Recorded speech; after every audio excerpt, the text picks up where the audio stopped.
Hey everybody, and welcome back as we continue our dive into Dominaria United. This is another day, so more cards to review over. First, just want to mention again that this set is releasing in September, and this marks the beginning of the new year for Standard Magic the Gathering. We'll see Kaldheim, Strixhaven, and Zendikar Rising all being rotated out. So with those leaving, these coming in, we'll see a whole new Standard meta. So I want to go ahead and get into some of the white cards that they showed us. And we're going to start with the Argyvian Cavalier, a 3-mana 2/2 Orc Knight that has Enlist. Again, this is when that creature attacks. It can tap another creature that you control that's not attacking and that does not have Summoning Sickness, and you can add that power of the creature to the one that has Enlist. Also, when this creature enters the battlefield, you create a 1/1 white soldier creature token. So you're essentially getting 3 mana, 3/3 worth of stats when this creature attacks. You know for sure you'll have a 1/1 on the board. So you at least will be getting a benefit from that. So this creature will have the 3, it'll become a 3/2 for the attack, so long as you can tap that 1/1. So I definitely think this card has the right value for the stat line you're getting. I think it's probably a little slow. So I'm not really sure where 100% we're going to see this. I don't think we'll see it in Commander. Not sure it has enough value for Standard. I do think, however, this would be great for a limited format. If you're drafting any creature that gives you another threat on the board, even if it's just a 1/1, I mean, you can use it as a blocker or as a way to overwhelm your opponents, as a sack outlet. There's a number of different reasons having a 1/1 on the board can be useful, and I definitely think this card would fit that niche for any limited format. And maybe for Standard, I'm just not sure yet on that one. The next card I want to talk about is Citizen's Arrest. This is a 3-mana enchantment. So whenever this enters the battlefield, you exile target creature or a planeswalker that an opponent controls until this leaves the battlefield. Very similar to Oblivion Ring, such like that. So I think this card is going to be seen in Standard. I think this will be seen in Limited. Whether or not this is seen play in Commander, I think it's about the Planeswalker part of this card that would determine if we're going to see this in Commander, because exiling a Planeswalker is a bigger deal than exiling just a creature, and for 3 mana exiling a creature isn't all that bad anyway. So I believe this would see play just because exiling a Planeswalker threat would be a pretty big deal. Next we have the Coalition Sky Knight. This is a 4-mana 2/2 Human Knight with Flying and Enlist. So really a good way to look at this is a 4-mana 2/2 flyer that may get a buff when it attacks. So I think this card is too slow for Commander. I think this is probably too slow for Standard, but I do think that this is a draftable card. Anything with flying is good for draft, so I think that this would fit that pretty well. Even though it's on the pricey end, you're willing to pay more for a flying creature in limited formats, so I think it might be drafted.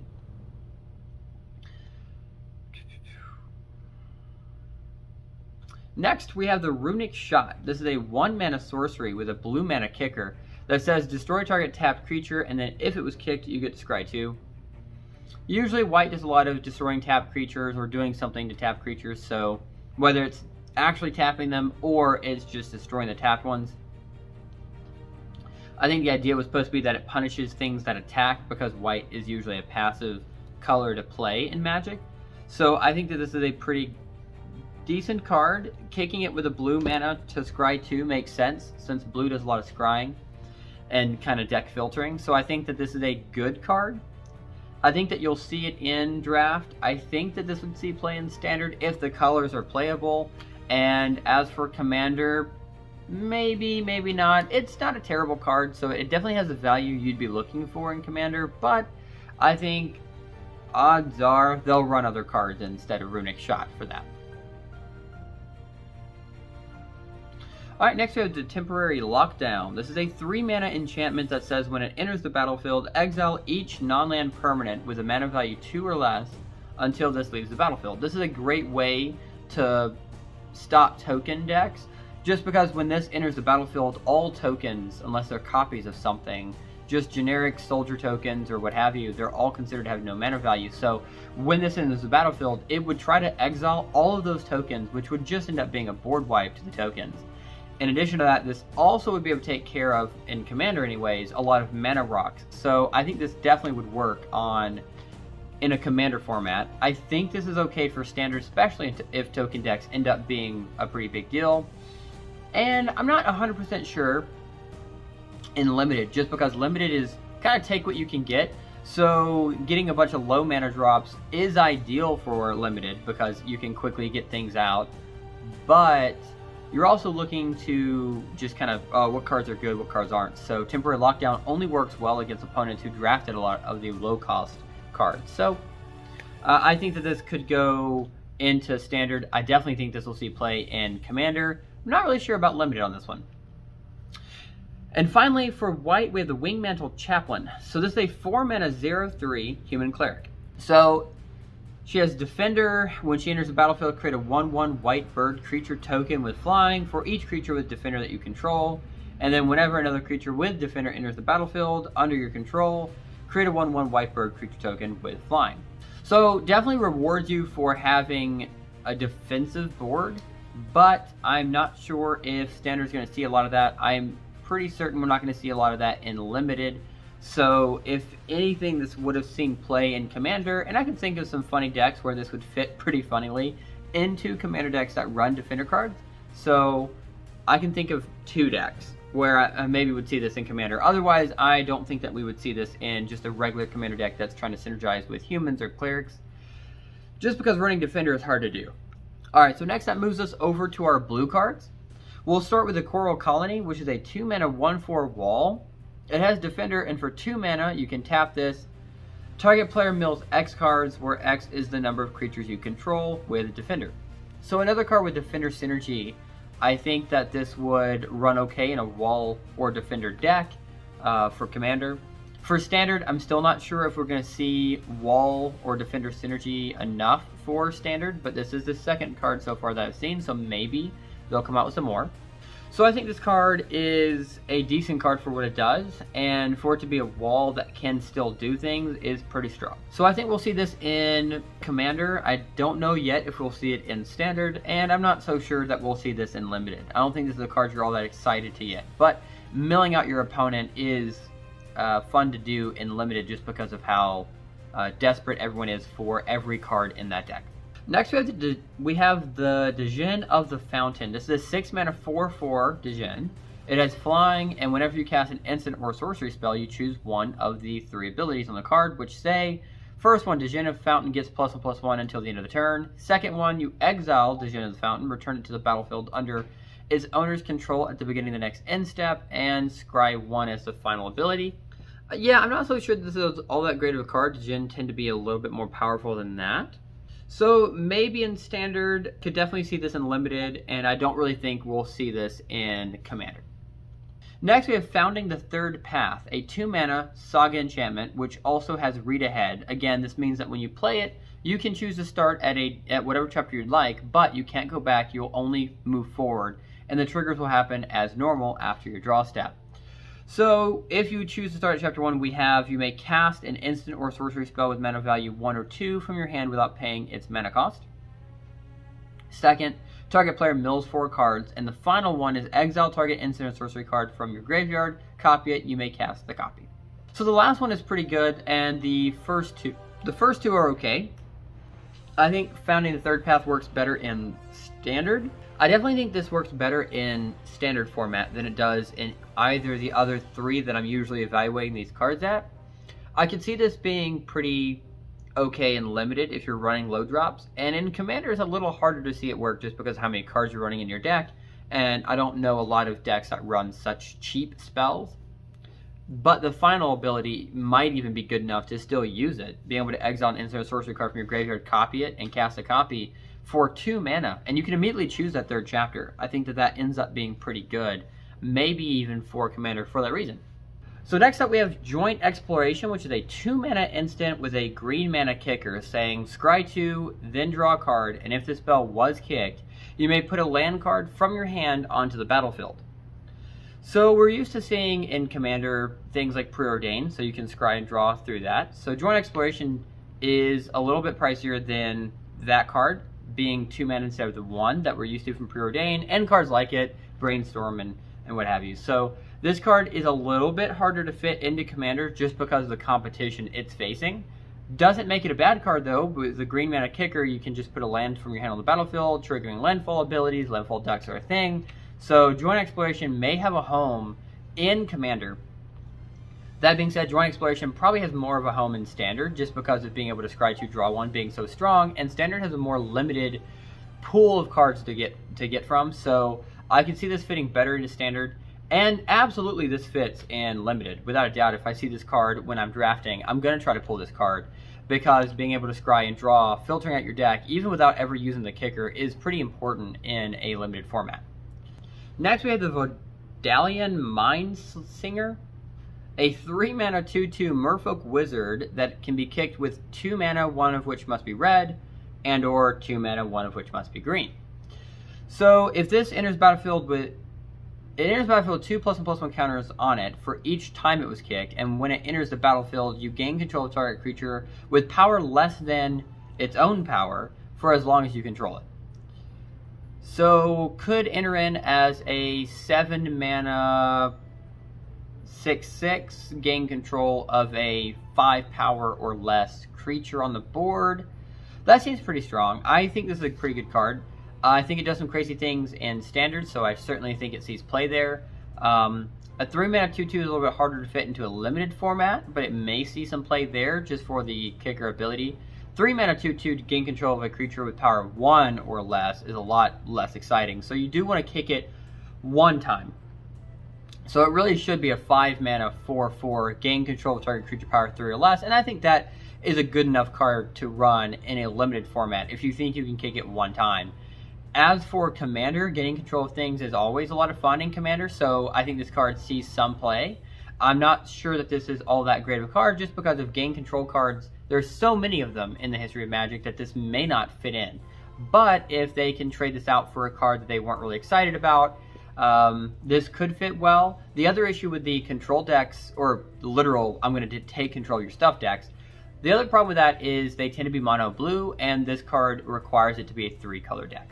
So that does it for our blue cards. That'll move us on to our black ones. We start with Blightpile, a 2-mana 3/3 Phyrexian who has Defender, and for 3 mana, 1 of which must be black, and for tapping this card, each opponent loses X life, X being the number of creatures with Defender you control. So we're seeing another card with some Defender synergy. Might make it a thing in Standard, might make it enough if you draft enough of these to where you do it in Limited, but you have to run all of the colors, it would seem. It seems to be that the synergy with Defender is throughout all the colors, which makes it a lot harder to make it work in a Limited format.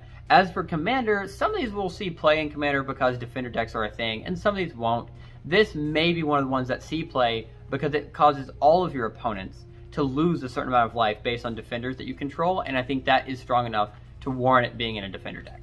Next we have Choking Miasma, which is a 3-mana sorcery that can be kicked for a green mana. If the spell was kicked, you put a +1/+1 counter on a creature you control.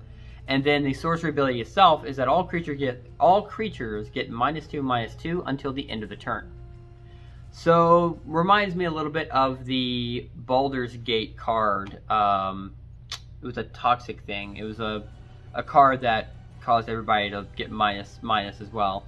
-2/-2 isn't all that impressive, but for 3 mana, it does make sense that this would be the ability. I think you'll probably see this in Limited because giving -2/-2 to everything is nice, but 4 mana gives something +1/+1 and as a counter is pretty decent, and you're hopefully wiping some board. If not, you're weakening the board and hoping that they'll be less likely to want to block. I don't know.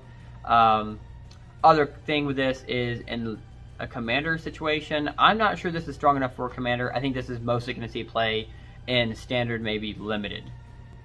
Okay, our next card is Pilfer, which is a 2-mana sorcery. Target opponent reveals their hand. You choose a non-land card from it, and that player discards a card. I feel like this is a reprint. I feel like I've seen this before, but just in case I haven't seen it, I think that this is a card you run in Commander. Seeing someone's hand is a pretty big deal in Commander. So, I mean, just that knowledge being public to everyone makes it that much more of a dangerous card.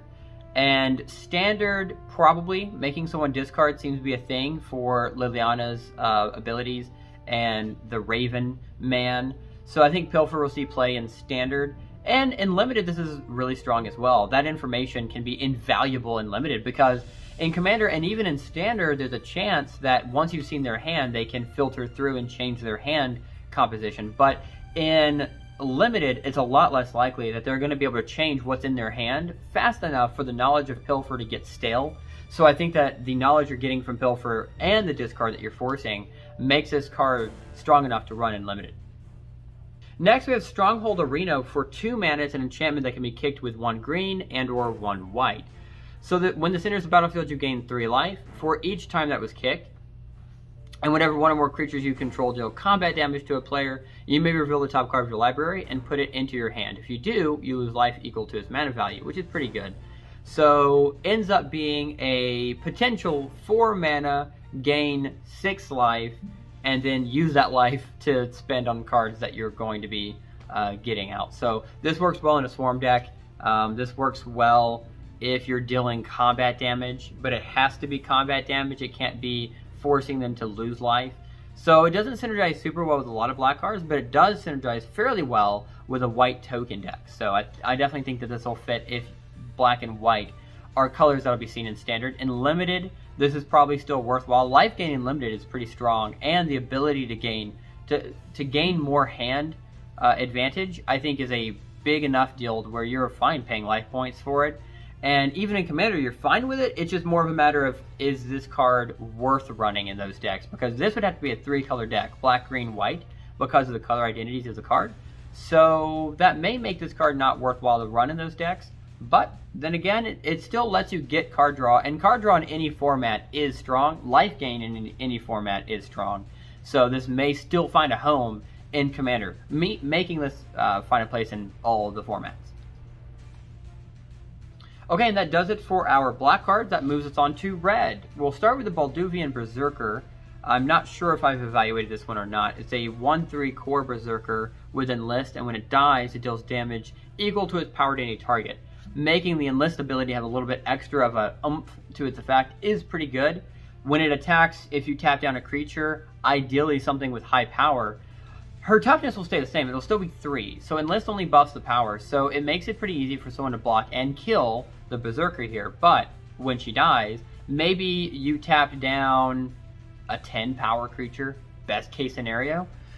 7 power maybe, I think is likely. I think most likely you've tapped down a 3 power, maybe 4 for this creature. And in that case, this ends up being a 4 or 5 power. When it dies, dealing 4 or 5 damage, or I'm sorry, 5 or 6 damage in that case, to any target is pretty strong. Probably removes a threat from the board. Maybe it hurts a player just enough to kill them, or in a Standard situation, you're dealing 5 damage. Wow, that's a quarter of your health. It can be pretty good. And in Limited, of course, that's pretty strong as well. So I definitely think this will see play in Standard. I'm pretty sure this will see play in Limited. And it may even see play in Commander, but it's harder to say. Next, we have the Fires of Victory, a 2-mana instant with a 3-mana kicker, one of which must be blue. And if this spell was kicked, you draw a card. Fires of Victory deals damage to target creature or planeswalker equal to the number of cards in your hand. That's pretty good. Especially when this synergizes with blue. This is for Commander anyways, I'd be evaluating this in the form of, okay, so this will be an Izzet deck. This will be, I'm going to play a bunch of instant sorceries, copy them, draw a bunch of cards. So this fits very well into those decks. And unfortunately, it doesn't deal damage to players. Probably would be too strong for that, but I think that's what you're really looking for in Izzet. But still being able to deal damage based on hand size would be pretty decent, and copying it is fun. So I think this will see play in Commander. I think this will see play in Standard. Drawing cards are always beneficial.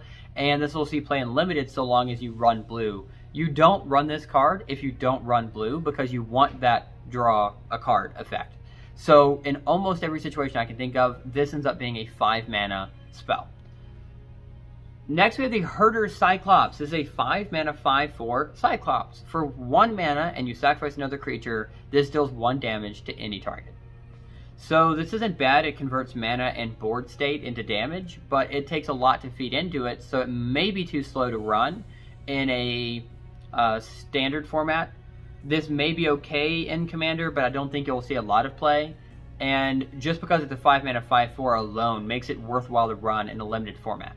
Next we have the Rundvelt Hordemaster, a 2-mana 1/1 Goblin Warrior. Other goblins you control get +1/+1, and whenever this or another goblin you control dies, you exile the top card of your library. If it's a goblin creature card, you may cast that card until the end of your next turn.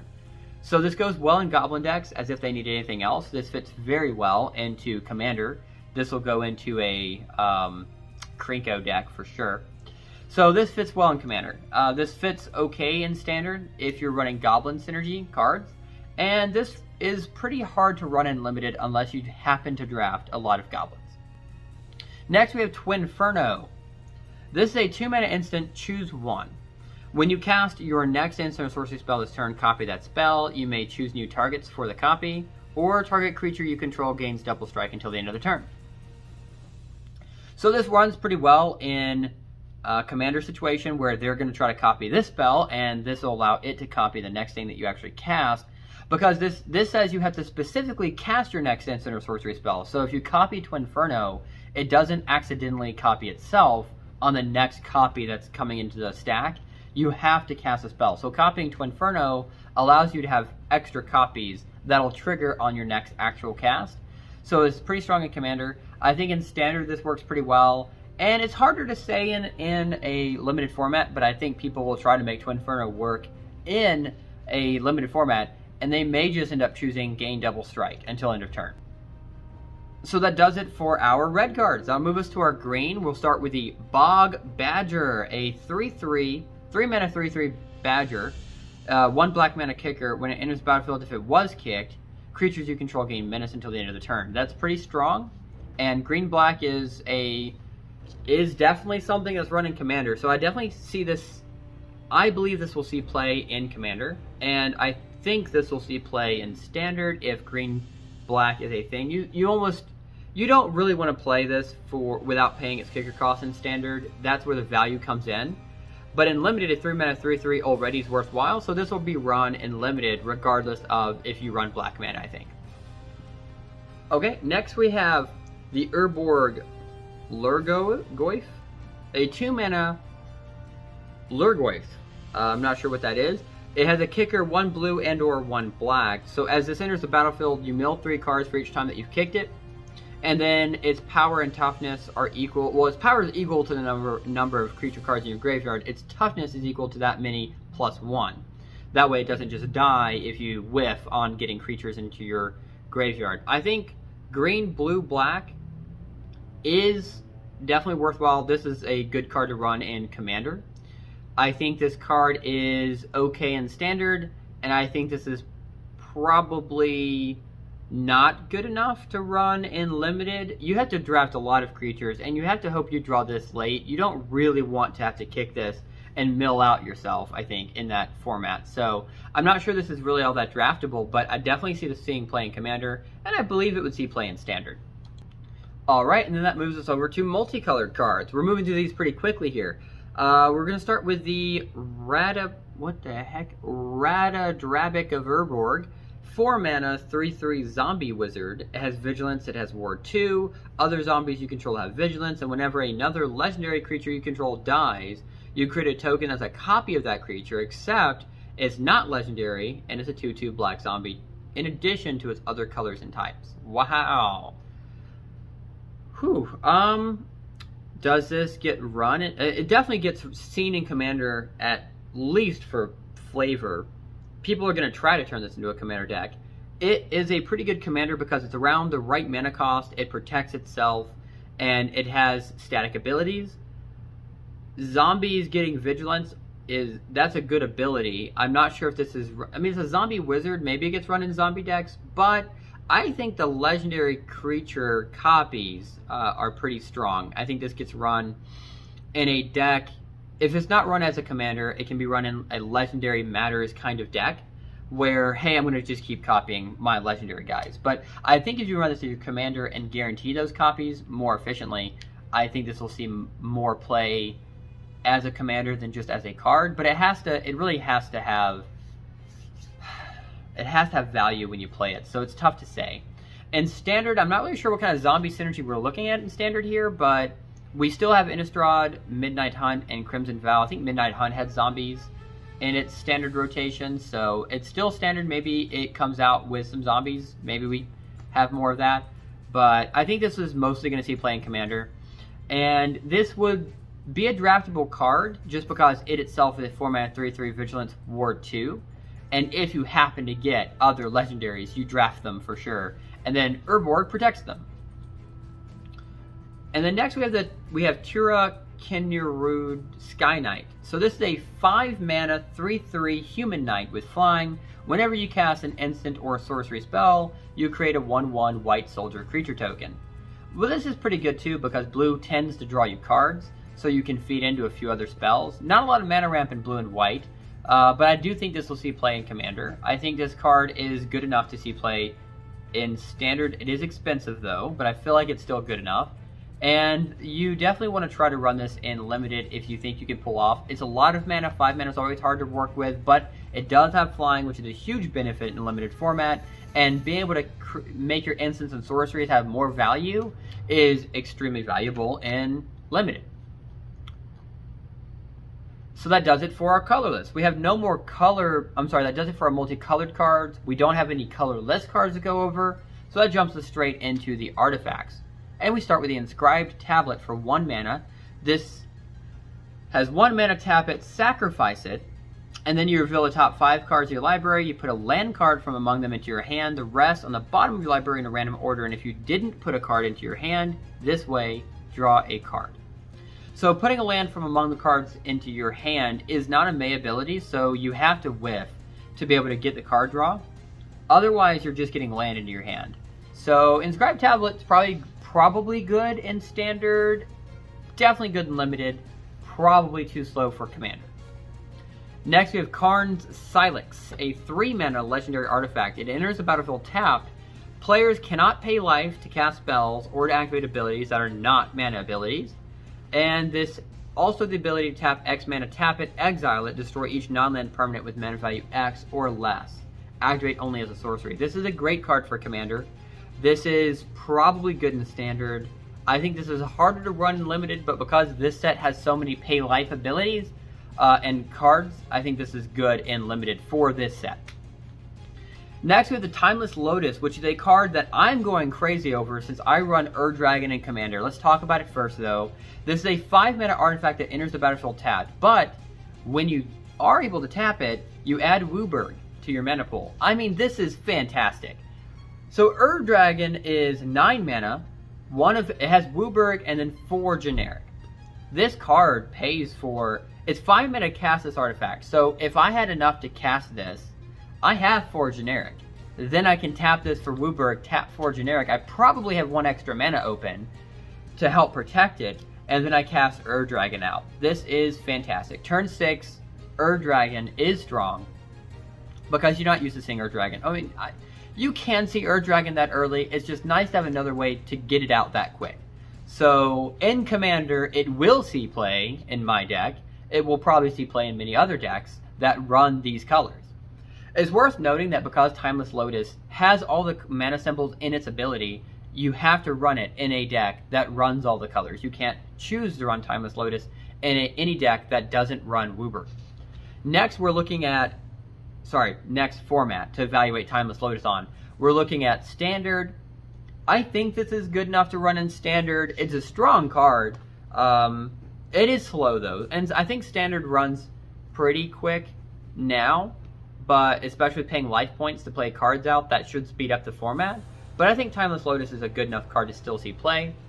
And for Limited, I know this is a card you're hoping to get. You're hoping to draft it, and I think that it will work well in Limited, even though you may not be running all the colors. You can use the other colors that you're not needing as your generic cost. So I think it runs really well. It's fantastic mana ramp. Next is the Walking Bulwark, which is a 1 mana 0/3 golem with Defender, tap 2 until the end of the turn. Target creature with Defender gains haste.